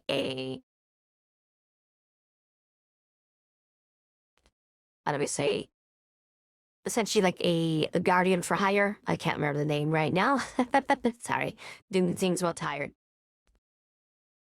And he took her to her destination. She got out and went into her friend John's house. During this whole time, she had started seeing things. At first, it was by the graveyard where she had seen a change of the name and visions of a creature that locals say lives there. A Madelet, for anyone familiar. When she arrived at John's house, the place smelled of cream. She was not expecting that. She was expecting it to smell like it usually does, or maybe a fleet, but it did not. In investigating the house, she found organs and the like, organized neatly in a closet, and stumbled across John beaten on the other side of the room, staring off into space and feeling oddly. She put two and two together and realized that he was hollow, and she took out a gun and shot at him, missing. After that, he attacked her, climbing onto the ceiling and scratching at her. This was when he pulled her equipment out and threw her gun across the room. Afterwards, she was filled with a silent rage that emanated into a physical form, like a cloud of black mist, and hurt him, knocking all the parts that were John out of the worm-like creatures that were there. After a brief confrontation, she was able to get her gear and leave, taking the skulls of John and another with her. The fate of the creature, unknown as it disappeared to the ceiling. She ran in a paddock until she arrived at a fast food restaurant, or an animal restaurant, I'm not too sure which it was, and she ate a burger there. She, however, ordered 12 burgers, so we're assuming that it's probably fast food. She took the burgers with her since her phone was not working, and went to another friend's place. These are people she'd associated with who are very dangerous, ones who she would only go to in times of trouble like this. Arriving at their place, she found Barnabus, the dog of her best friend Earley. The dog looked at her odd and would not accept her at that time, so she went inside. She had more visions within, encountering blood and other things of the like. After a while, she stumbled across a worm things that she was able to identify and leave alone. Then she went upstairs and found Earley. However, Earley was not certain that Sanyu Shen was indeed herself. After a brief momentary conversation, Earley decided to book it and escape from the facility. She went alley fire escape and went to get her dog and get into the truck. Sanyu went running downstairs to hopefully catch up with her friend. On the way to where the truck was, she encountered a creature known as Sparkbelt, though she does not know that name yet. The creature was doing terrible things to a child, and all of this was enough to spark that same silent rage that manifested physically again, and hurt this creature drastically. Afterwards, it had already finished off the child at this point, so there's no way she could save them. At this point, Sanyu ran and caught up to her friend's truck as she and the dog were on her and jumped inside, and then they left Anchorage.